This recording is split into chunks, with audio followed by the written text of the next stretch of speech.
Shavua Tov. Hi, Ellen. Gitabach. Can you hear me? Hi, good fuck. Hello, Ellen. How are you? Feeling okay. Yeah. You're better. Yeah. That's good. Glad to hear Yeah. it. Okay, take care.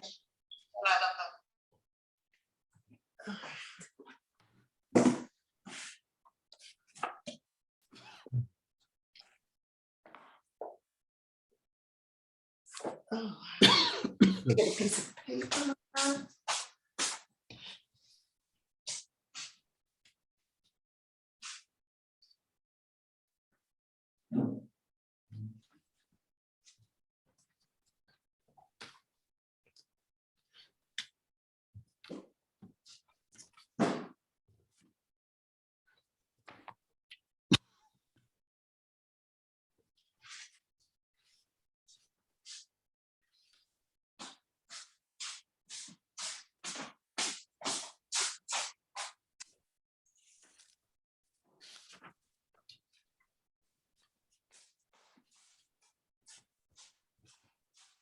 Hi, Barbara. Hi, good to back. Shavua Tov. Welcome How are to you? Nice to see you. You're back. doing? Mm.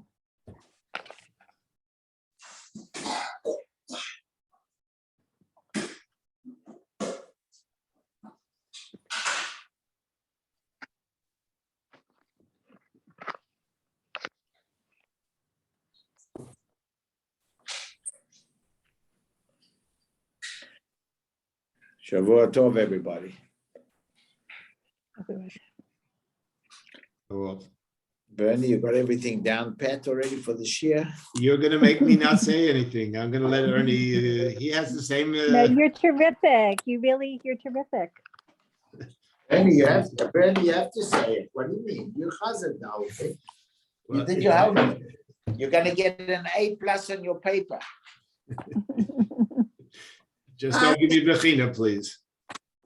I'll do the beginner with you. How's that? We'll do a preparation.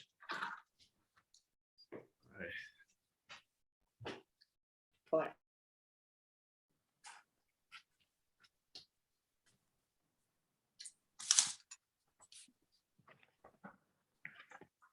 Do they move the clock next week?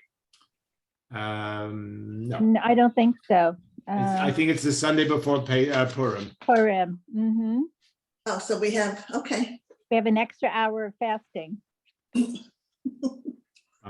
that's true. Yeah, the 13th of March. Remember when we were kids, they used to change the clock the last Saturday of April. And then they used to turn it back, I think, in October.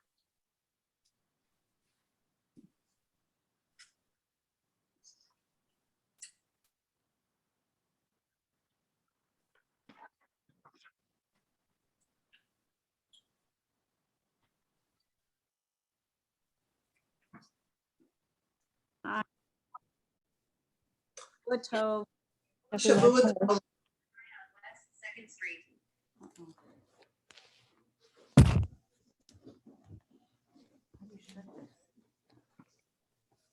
Shavua Tov, everybody. We're in the last parak of Shmuel Aleph. Here.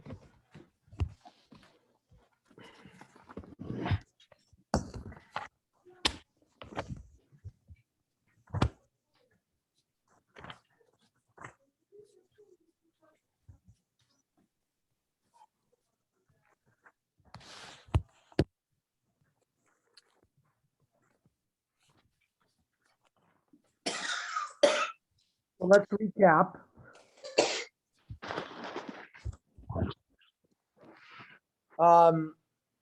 The police team have gathered against Klal Yisrael. Shogul has had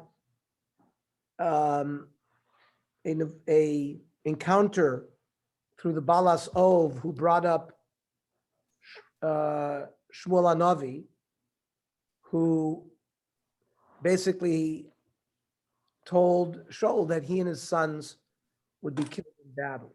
Even so, Shaul did not run away. In the meantime, David HaMelech was occupied with saving his family, his wives, his sons, and all of the families of his army from the Amalekim, which we've been through. And as we saw, it gave sort of David HaMelech, he was not fighting with Achish, with the Plishtim, and he was occupied in his own battles as to why he was not present in the battle of the Plishtim against Shaul and his army. So Perek Lamed Aleph says, Uplishtim nilchamim b'Yisrael. Plishtim are fighting the Jewish people. Vayanusu ansei Yisrael mipnei Plishtim.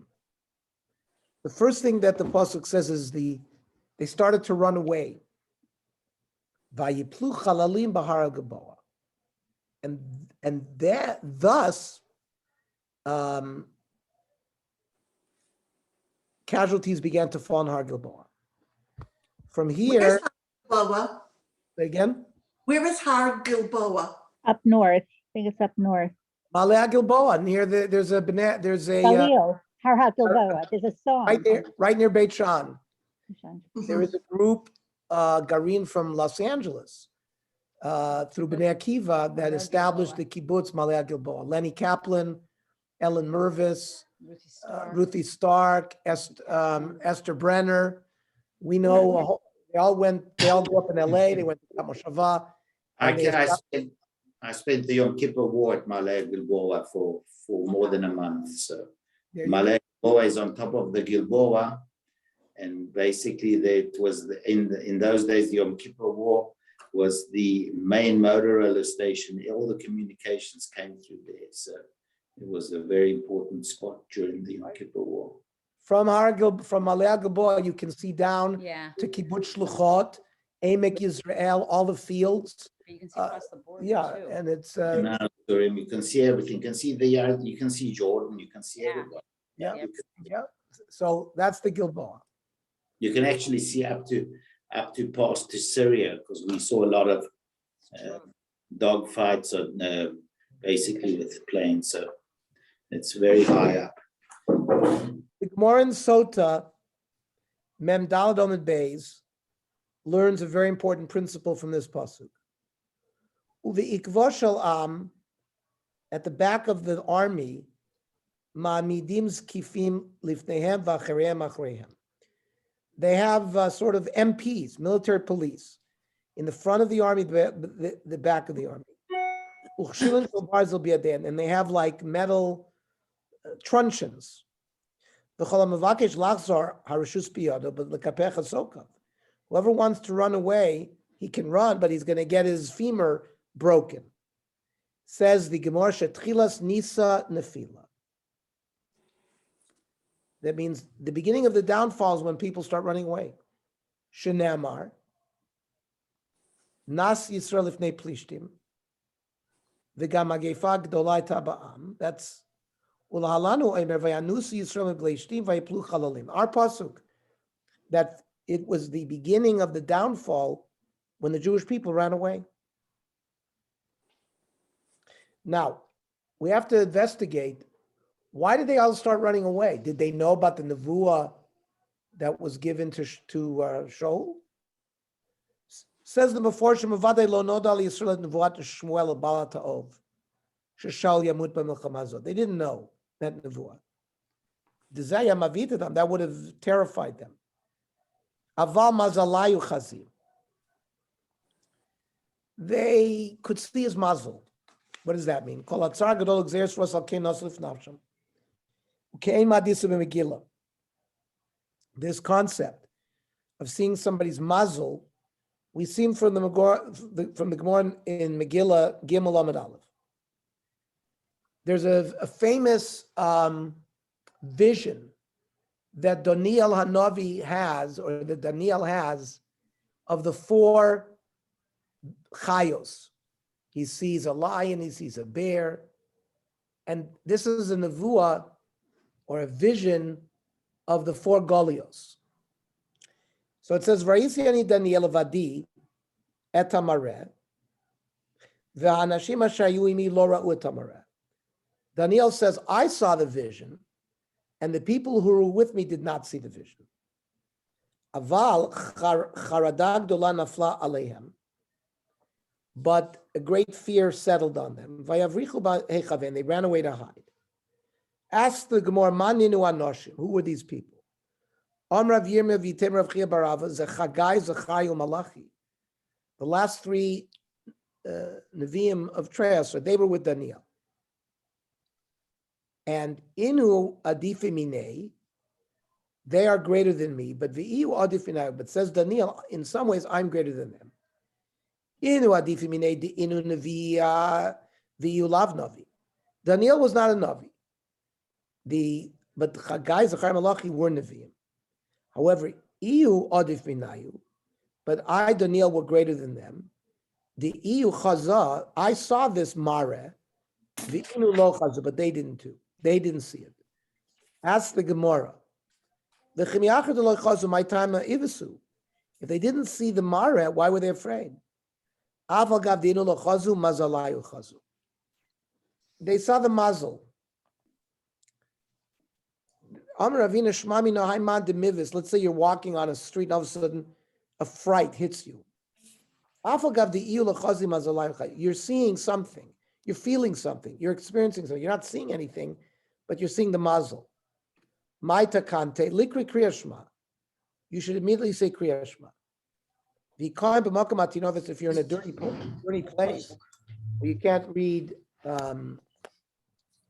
you can't read Torah, Linshif meduchte arba, jump back 4 amas, and then say Kriya Shema. V'ilo lema hachi, iza devei tapchi shmeina minoy. You know, there are goats by the butcher that are fatter than me.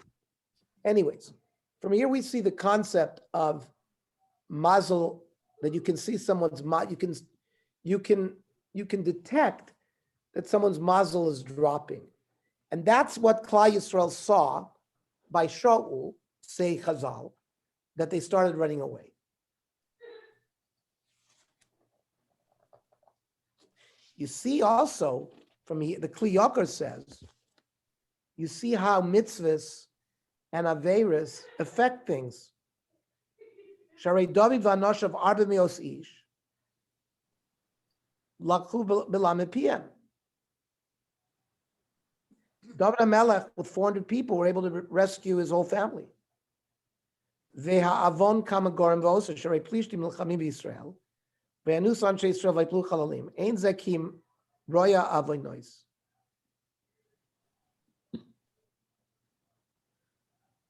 Because Klal Yisrael, if they were on top of Malei Gilboa, they had the upper hand, because the plishtim were on the bottom. Even so, they fell. So the Chatoim, the avonis of Shaul HaMelech that we've been dealing with, was goyrim as well, this escape, or the running away, and then the loss of casualties. Pasuk Beis. Vaybeku plishtim et Shaul vet panav. So the plishtim trapped Shaul and his sons. Vayakub, and they focused their offensive maneuvers on them, because Shaul was a Gibor. Now, there's another son of Shaul, Ishboshet. So there's a machlokes. Some say he didn't go out to war. He was a Talmid Chacham. Avner survived the battle because he ran away. And some say that Ishboshet ran away with Avner. Also, Amsha ran away with Avner. And the question is, why did they run away? So some say, well, they were present with Shaul by the Balas Ov. However, Meforshim have a problem with that, because remember, you could not hear what the Balas Ov was saying. They didn't hear the words of Shmuel. So it's a tzarchi on why they ran away. We know Shaul certainly knew, but he was makabel of the din. He did not run away. So the three sons of Shaul are killed: Yehonatan, Avinadav, and Malkishua. Vatichbad pasuk gimel. Wait. Yeah, pasuk gimel. Vatichbad milchama al Shaul v'yintzua moirim anashim b'keshes. So the Plishtim had bow and arrow archers, and Shaul was known as a great warrior. So they rather did battle with him from a distance. And when it says Vayim Tzu'u, they found where he was. They sort of got the range, and now Shaul knew that he was in for it. So that's why it says Vayachel Ma'od Me'amorim. He became frightened. The Meforshim say he was afraid Shelo Yatvesu Chayim V'Yitalalubo. He wasn't afraid of death, because we know he was told he was going to die, but he was afraid he was going to be captured alive and tortured. That he was afraid of. Pasuk Daled. Vayomer Shaul Nosei Kelav. It's a famous sugi in halacha. Shaul said to his armor bearer who was with him, Shlof Charbecha v'dakreni ba. Remove your sword and kill me with your sword. Pen yavo ha'arelima ele. These uncircumcised Plishtim will come. Utkaruni v'italalubi. They will torture me. V'lo avano se kelav. The armor bearer refused. Ki yarei me'od. Vayikach Shaul et achera vayipol aleh. Shaul took the sword and fell on it. Committed suicide. Is the fact that the Plishtim are called Arelim, is that like a really negative term to use? Yeah, it's like these non-Jews, basically.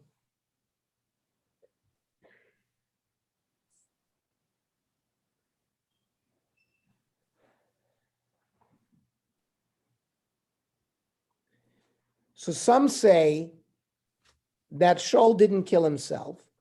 We're going to see in Shmuel Beis that a Nar Amaleki and a young Amalekite is going to come to David HaMelech and is going to tell to David HaMelech he's the one who killed him. But some say, no, Shaul killed himself.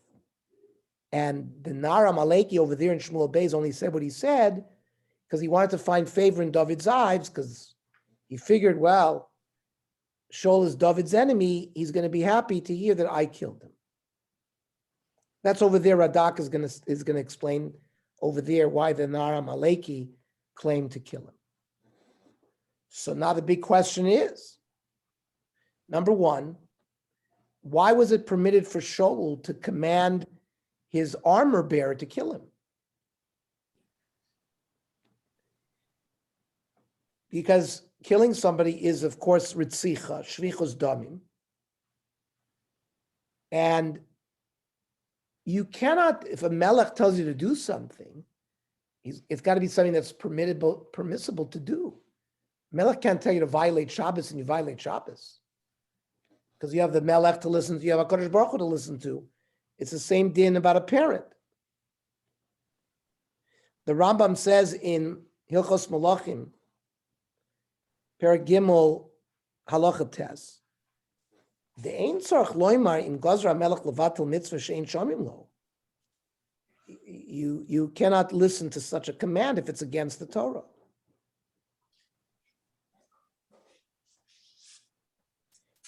And so the Minchas Chinuch, I'm going to read from the Minchas Chinuch. If somebody says to a friend to kill him, the one who does the killing would be chayv misa in Bezdin if there were two eidim and they warned him.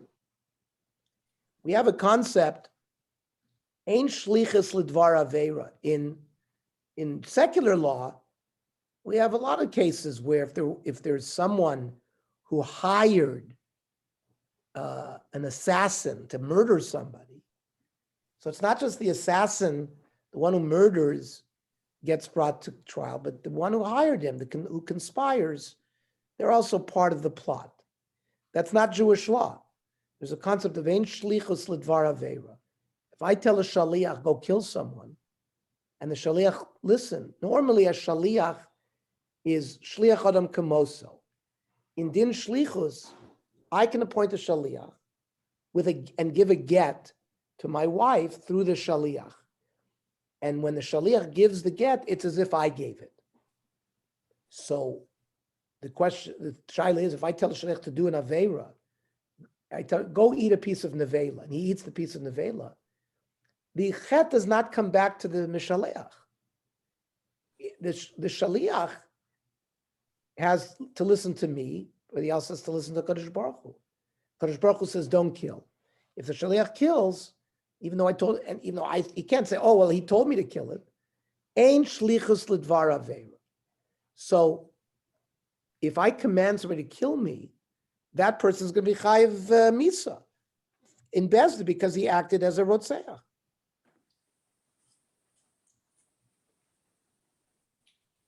Okay. So we have tzar chiyuns here. So we're going to see a number of approaches how our Chazal understood how was it that Shaul could take his own life. So the Radak says, Lo chata Shaul b'hargo atzmo. Shaul didn't do a sin by killing himself. Aval pisha kosav achas dimchem l'nafsho sechem edrosh. That if you take your own life, I will be dorish you as doing something wrong. V'chein miyad kol chay d'shem yad ish achiv afal pichein lo chata lefi shahaya yoder Shaul ki sofa haya lamos b'mechama ki chein amar lo Shmuel. Radak says that Shaul knew he was going to die. He was told by Shmuel that he was going to die. That's number one. Od, second point, says the Radak. Ki ra'aki matzu amoyrim anoshim b'keshes v'lo yachalim aleit mi'adam. He's now encircled by archers.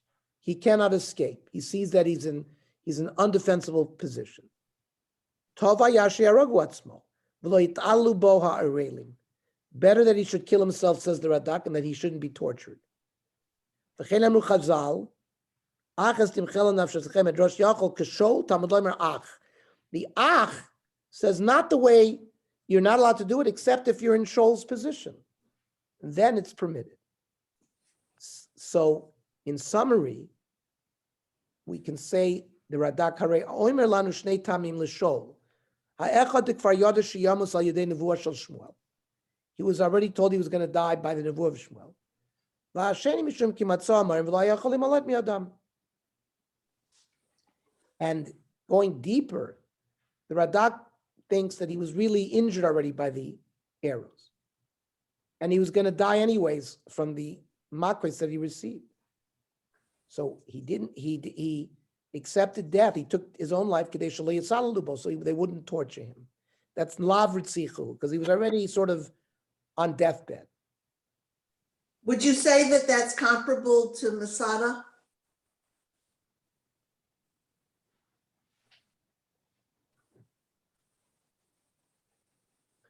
I will have to do an analysis of that.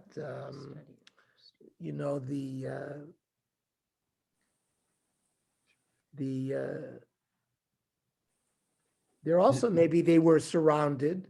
They knew they were going to be killed, and they didn't want to be tortured. Perhaps as a melech, he has a different status when it comes to facing death. Right. We're going to especially the Arelim. The reason they used the word Arelim was because he was afraid of he knew they were Avodah Zorah and they were going to desecrate his body. They also were going to. Well, they did. We're going to see the concept of Chilul Hashem, which you said about the Melech, which might be different than Masada, because by being the Melech of Yisrael, there's going to be a special Chilul Hashem by them parading him around, whether alive or dead, whatever. So that's the approach of the Radak. The Malbim basically follows the same shot. Now the Chashuke Chemed, who's an Achron, he also says, that this pasuk of va'achas dimchem lenafshosechem edros, the ach comes to lamai to exclude that there's not always a punishment if you kill yourself. What are the criteria that exclude you? So the Chashuk Chemed brings a medrash from Medrash Rabbah. Chazal says, "Achas dimchel nafshechem edrosh yachol Shogul tamad ach." There's an exclusion. Shogul was not violating that principle. Why? Because it says, "Vatichbara milchama el Shaul." The milchama became hard. Vayimtzu amoyrim anshei anashim bakeshet. The archers had found the range and became fearful. So, and the Medrash says, "Vayikach Shaul sacher vayipol aleh." So, from this Medrash, mutar haya l'Shaul lahamid atzmo b'klal hachashash sheitalu bo plishtim. And if we analyze this Medrash, the Beis Yosef says it has to do with Yisurim Koshim. If a person's going to be put through terrible pain and suffering, you're allowed Yachol Limtzor Atzmo Lemisa. Adam Ayarei Miyisuri Mavis Koshim Yacholu Limtzor Atzmo Lemisa, says the Beis Yosef. However, the Orchos Chaim says that they don't agree with what the Beis Yosef's svara is, that it was not done b'rtzon chachamim. She'enu yachol harag atzmo, and the proof is Chananya, Mishael, v'Azariah masru atzmam b'yaracherim, aval heim lo pagu ba'atzmam. In the time of Nebuchadnezzar, he commanded that everyone bow down to an idol. So Chananya, Mishael, v'Azariah refused, and they were thrown into a furnace of fire. But they didn't walk in the furnace themselves. Other people threw them in.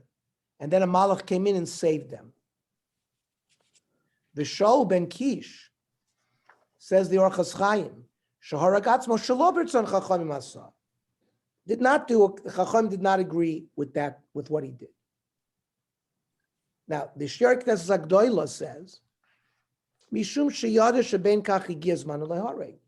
The concept of that he knew that this was his time to die. He was told by Shmuel. And that what he saw in the Orchos Chaim, that the Shaul ben Kish lo b'rtzon chachamim avar eno nachli. I don't agree. The Shaul b'chir Hashem. Shaul was the chosen one of Hashem. Sharmel HaKadosh Baruch Hu al yidei Shmuel machara tov anechi imi. The spirit of Shmuel told Shaul, yes, you're going to die, but tomorrow you and your sons are going to be with me in my mechitza, meaning in Shamayim, in Gan Eden. So if he had done something against halacha, he wouldn't be brought into the mechitza of Shmuel. So if you know that you're not going to survive, that would be one of the criteria that you'd be allowed to do this. And better to kill himself than, again, to be tortured by the plishtim. Someone is a safek that maybe he'll be saved, then you're not allowed to kill yourself.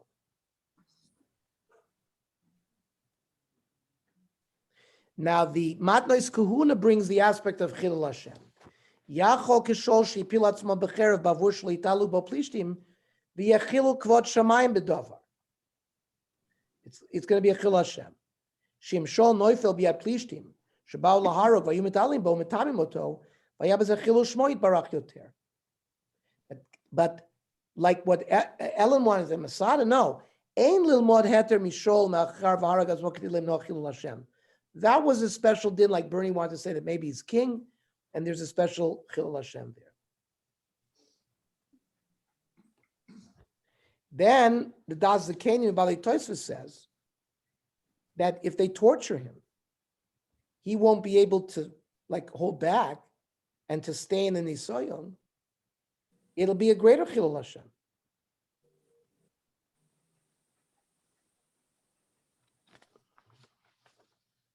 So maybe because of the fact that he was king, and there was a Chilul Hashem involved. Aval choyle lo shamanu heter.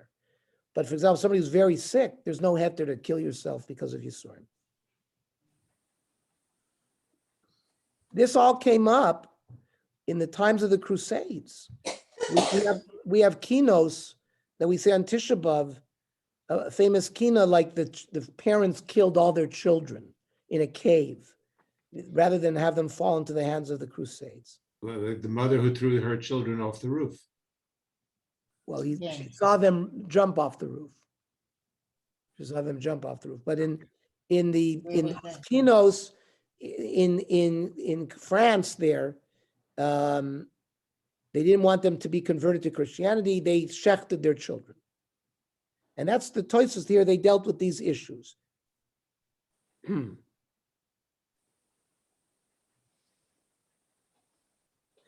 One more, the Shas and Shuvas, the Psamim Rosh, was asked by somebody who was very poor, didn't have bread, who said in front of 280 that he was sick of his life and he committed suicide. Are you allowed to, are the relatives allowed to sit shiva for him? And he answered, Shechalila lodonas aisha zel. You've heard stories in movies or whatever. Somebody killed themselves, you can't sit shiva for them. So the Psamim Rosh says absolutely not. Shechalila lodonas aisha zel ra. For Amru b'medrash, achas dam chaman avshesech medrash yachol kashol ben kish tamad lamer ach. V'shol ayarak misyari pen yisalu bo aplishtim. Shol was just afraid they were going to walk for him. Lo tomar davka hasam shayi yareshi shalchu b'bizayin gadol iskalos b'Yisrael. Lo ki ela kol sha'asam ribui tsarois of dagos v'yisurim.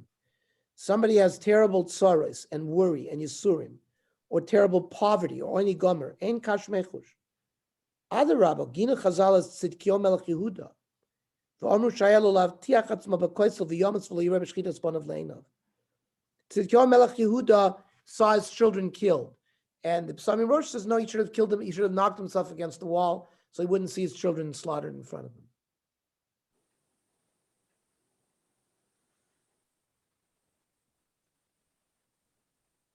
So, kol she'ena ma'avid atzmo mishum shuboit b'chaim be'etzem les lemba. A person who kills himself because he doesn't want to live with no reason, ena chanami, that's a bad thing. Adam sheyesh ezet soru ma'avid atzmo ladas rishon lisabed alav. The Psamim Rosh Paskin, you can sit shiva.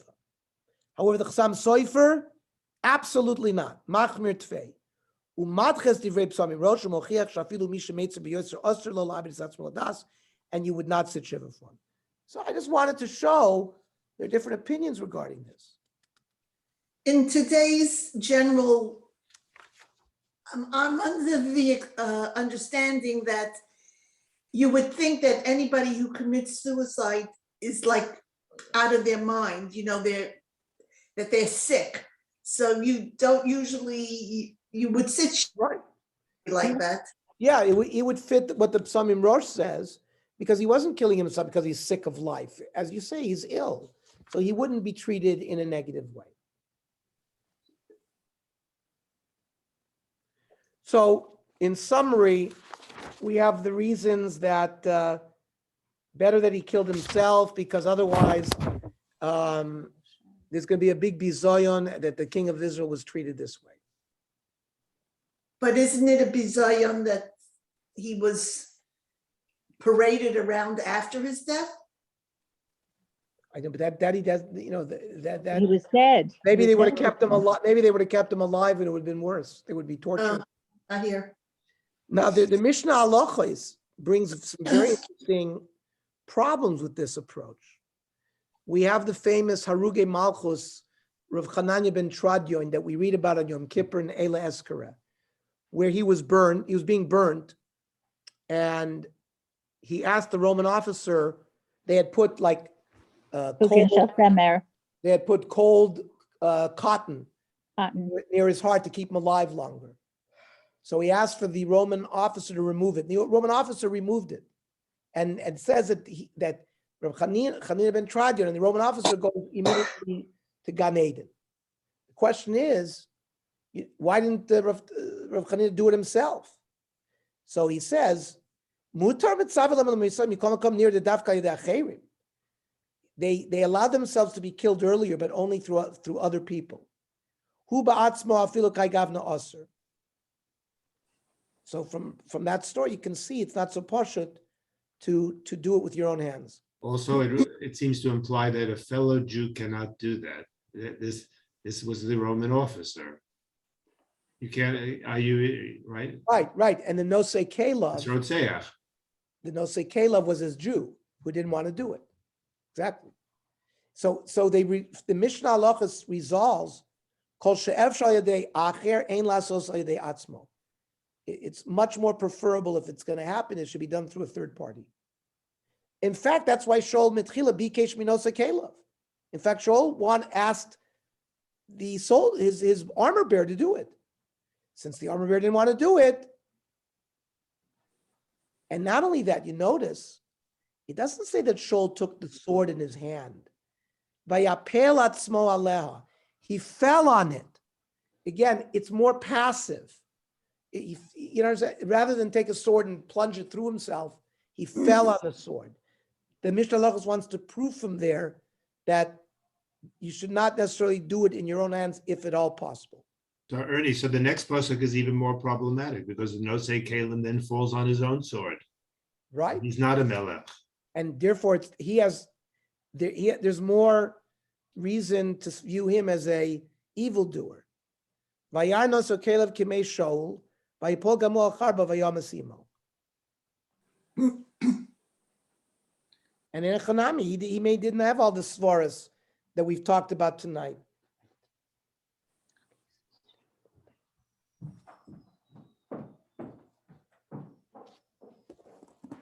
I think I saw something about that.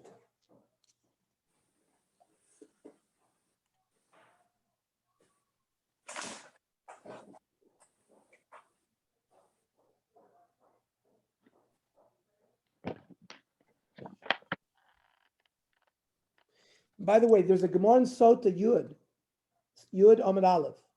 Vayikach Shol tacher vayipol aleh. Shol hayabo me'ein dugma shel mala. Shol was like, he was a different, remember, this says, Shaya Gadol B'Yisrael mitzavaro ulamala. He was higher from his neck and up. Uvolaka, and that's where he was actually struck. When it says, Vaikach Shol Zacher Vayipol Aleh, Makom Shohorgim Bacher V'hainu Tzavar. The capital punishment that was done in the time of the Romans, they would chop off your head with a sword at your neck. So this is a raya that he was killed by falling on his sword at his neck.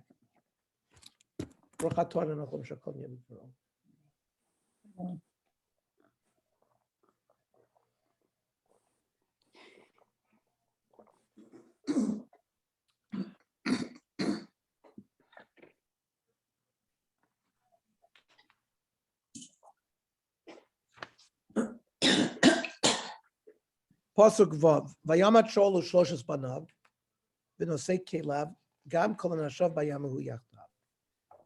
They all died together. It's a tragedy. We know that even by an animal, when you shecht an animal, osoves bano lo sishchetu b'yom echad, that you're not supposed to slaughter an animal and its child on the same day. And here, he and his 3 sons were killed on the same day. And in fact, he lost all of his children. Ishbosheth was killed. We'll see in Shmuel Beis. His other sons, the Givonim, killed them during the Bimei David, and they were struck up. This is all Mida Keneged Mida because of Harigas Nov Ira Kohanim. Say most of them are Farshim. We'll go into that a little bit later on. Zion. But they had children that had to have survived because Mordechai comes from them. They had children that survived. Only his immediate sons, just his immediate sons, but his grandchildren survived. Vayiru Anshe Yisrael Shebevra Emek V'Shebevra Yarden Ki Nasu Anshe Yisrael. The Jews that were in the valley and on the other side of the Jordan saw that the Jewish people had run away. The Chimetu Shol Uvanov, and Shol and his sons had died. Vayazvu et Harim, there was a general panic. They escaped the cities. And the Plishtim occupied all of the Jewish towns.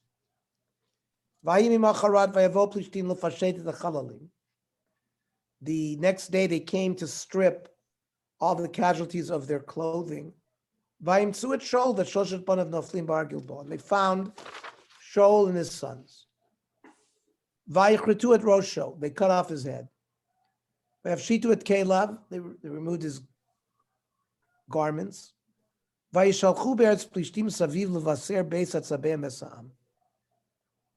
And they sent it around to all the Plishtim cities like booty.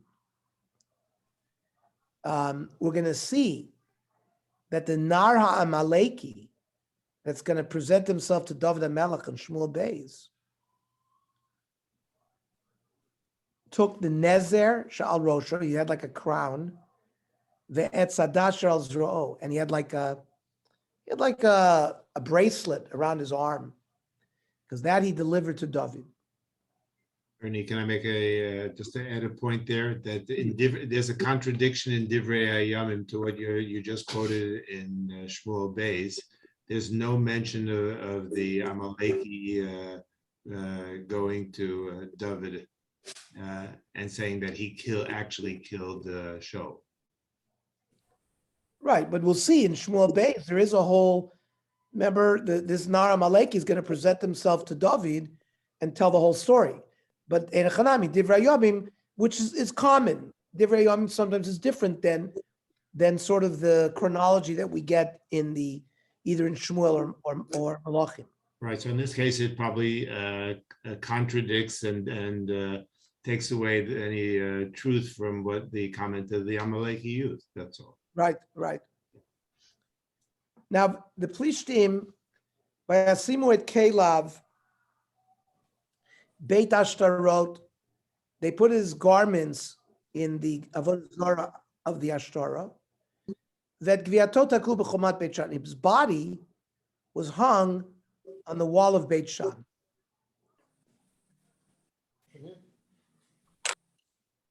Now, very interesting, the Meforshim say, if you remember when the Aron was stolen by the Plishtim and brought to their area, the Avodah Zarah Dagon, they had a statue and it's collapsed and its head fell off. Now they took his skull and they put it in the house of Dagon besides the body. The Meforshim say they took, the Radak says it, they took it and put it there sort of as a, oh, you see, you cut off the head of our Avodah Zarah, we're going to put the head of the king, Shogul, there. Now, Vayishmu pasuk Yud Aleph. Vayishmu elav Yoshvei Yavesh Gilad et asher asu Plishtim l'Shogul. If you remember, there was a town, Yavesh Gilad, that was being threatened by the Ammonites, and Shogul HaMelech came and rescued them. So now the people of Yavesh Gilad have a sense of Hakaras HaTov, and they go and they see that Shogul's body is being desecrated in such a terrible manner. So pasuk Yud Beis, Vayakumu kol ish chayil, vayalchu kol halayla vaychu et kviat Shaul ve'kviat banav mechomat Beit Shan. They removed the bodies of Shogul and his sons from Beit Shan. Vayavo Yavesha vayisrufu otam sham. And they burnt whatever was left on the bodies. Now, how do you burn? What about Nivel HaMeis? You're supposed to bury. What's going on here? So, one pshat says that the flesh kvar nisrach, the rimal, there was worms, so it's not kovedik. So they burnt the flesh. The kavru is atzmoisav, but the bones were buried, like it says in the next pasuk. Others say they burnt the bed of Shogul, his garments. This was common. Lisrof klei hamelech la'archa misaso. Kiven da'asu l'shumot l'shtamish behem. A hedyot cannot use a kli that a melech used. So it was customary to burn his garments and whatever was left, whatever his kelim were.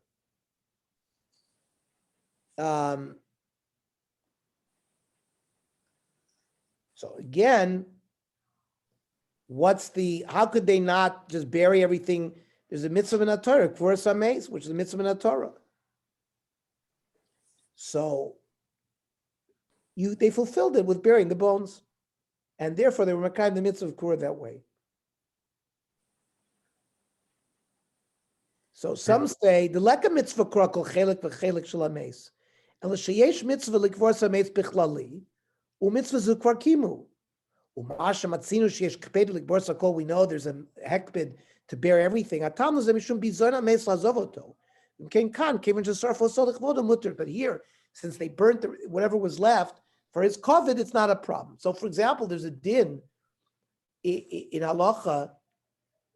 A person chas v'sholom needs an amputation for gangrene of his foot. So they amputate his leg from his knee down. So you're supposed to tell the pathology department to hold on to it. And in 20 years from now, when that person dies, you're supposed to bury his amputated leg with his body because of this mitzvah minator to be koiver everything you can if possible. Ernie, can I just add a commentary from the Yonas ben Uziel? Please. He says, when they say, quite possibly they lit a fire and burnt incense so that the smoke would cover over the odor of decay coming from the corpses. A similar thing was done for David HaMelech when he passed away, as is written in Divrei Hayamim, the second sefer. Okay. Yeah, there's other stuff written about this issue of Sreifa, but I think we covered most of it.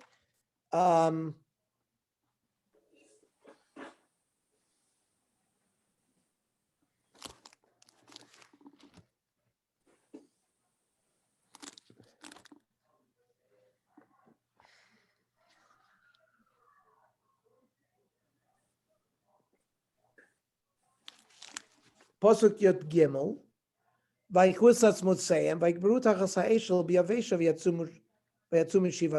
buried him and they fasted for 7 days, which was a remembrance of the 7 days that Nachash Amoni gave him time, and that's before Shogul came and rescued them. Just want to conclude.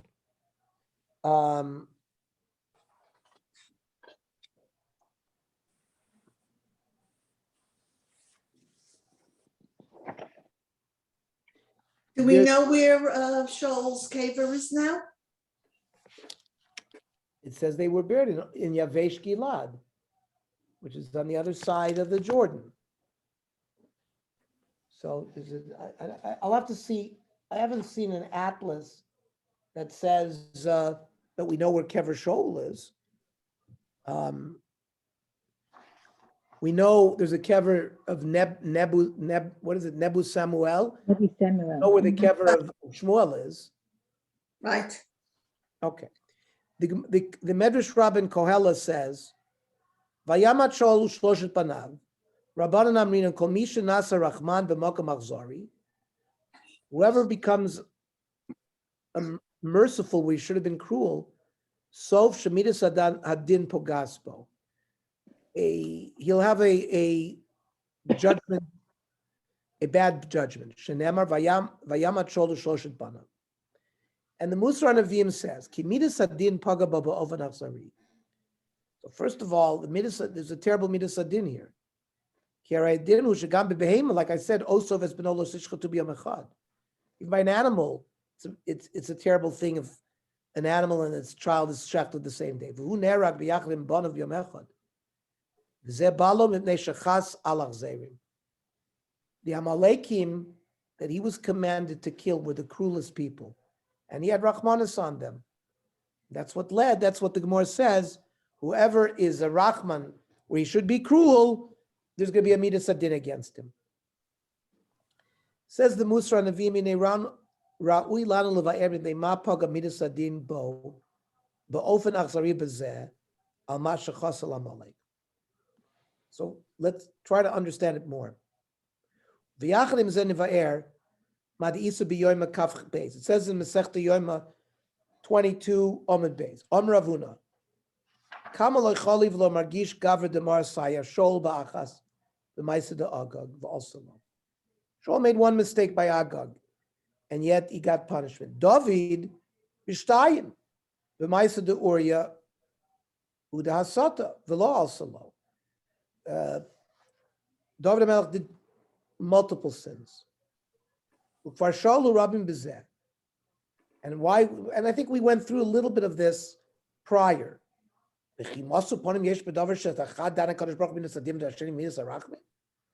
seems capricious.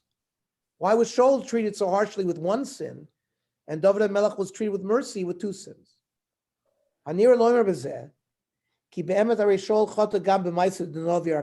not forget that Shaul wiped out the city of Navi Kohanim.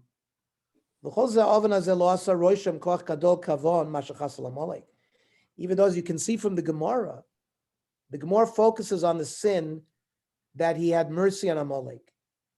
When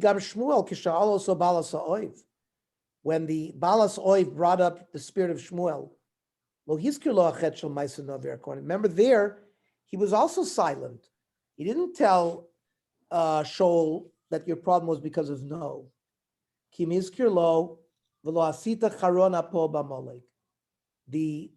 musr that the spirit of Shmuel gave him when he told him that you're going to be killed was because you didn't act violently against Amalek.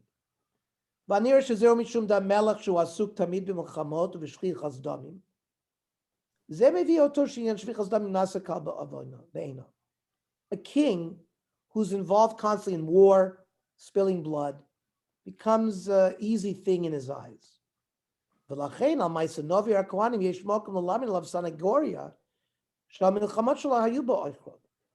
the fact that he wiped out Navi Kohanim has an explanation. You could explain it.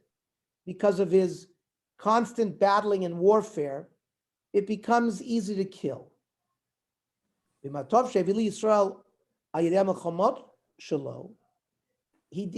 a lot of victories for Klal Yisrael.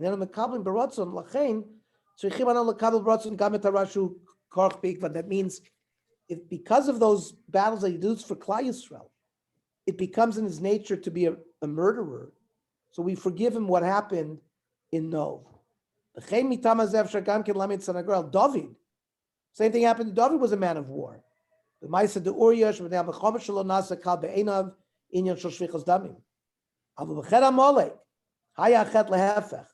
was the opposite. He's already a man of war. So if he's told to kill out Amalek, he should be killing them out in a very strong way. So it was just the opposite. He became merciful to people he should not be merciful. So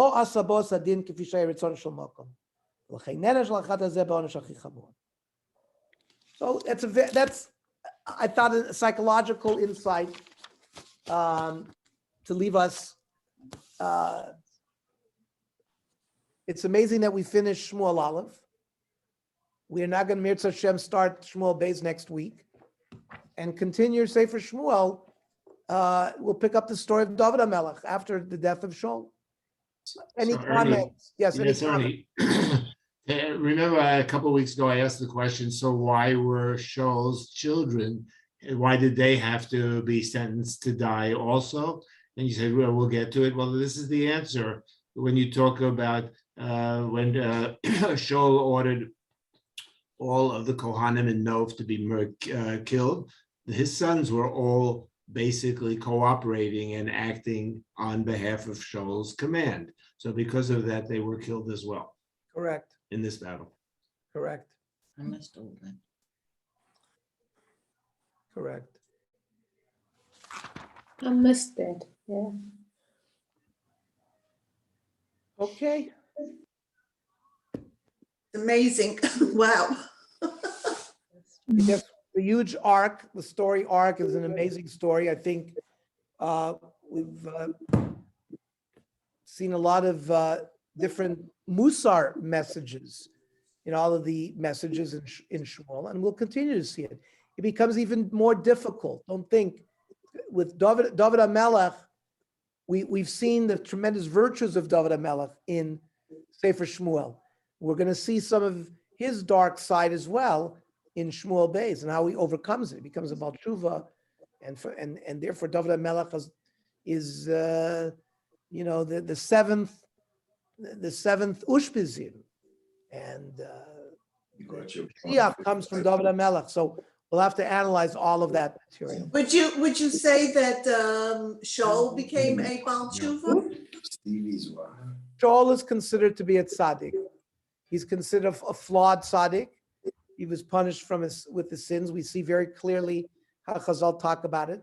But we had many Chazals that we learned about the righteousness of Shaul. So just like Shimshon, Shaul is a conflicted character. It's not. We don't have hagiography in Judaism that they become a saint, and you see Chazal are very open with what they say. I'm very careful I read only Chazal. I don't say anything myself. All the things we've read is what Chazal and Meforshim tell us about Shaul or Shimshon, and we'll see about David HaMelech as well. Very, very much so. We've got to be careful. These are Tzadikei Yesod Olam. We have to be very careful in how we learn these sugyas. I think we learned them well here. Yeah. Yes, I think, but the fact that Shaul winds up going to Gan Eden with Shmuel, yeah, is a It's riot. sign that he is forgiven. Absolutely. How about the concept that he's told that he's going to be killed in battle the next day, and he could have run away, but he goes to battle because he doesn't want to cause Klal Yisrael to lose heart. He followed the duties of the Melech. That was really uppermost, Right? Yet, And but now some his- people would what happened to some people him. would abandon that. Yeah. 10 years ago. They would abandon that if you know you're going to be killed. It's when you're weak, huh? Okay, everybody. Bernie, really, we've come a long way, and we look forward to having many more Amen. stimulating shiurim. Amen. Outstanding. Thank you. Shavua Tov. Okay. Kitne Kodesh. Chodesh. Oh, we in Adar, Basimcha. Amen. Amen. You should close this and you should start again, Yeah, but right? how do you stop the recording? It's still recording. How do you stop it? Leave maybe?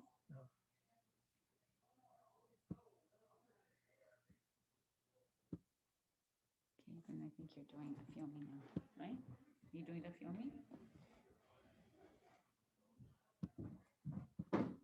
Meryl?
Agitten Woch.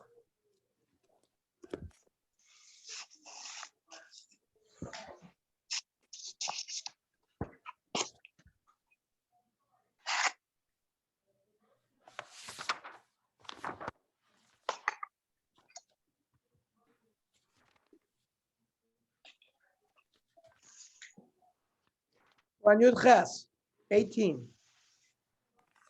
Which is the yontif that you are harvesting?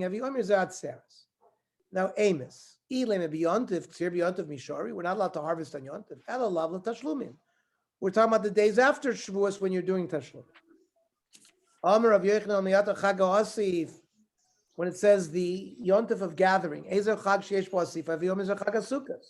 now, Amos. You're not allowed to gather on yontif. We're talking about we're not. There's no raya about tashlumim. We're talking about what yontif? The yontif that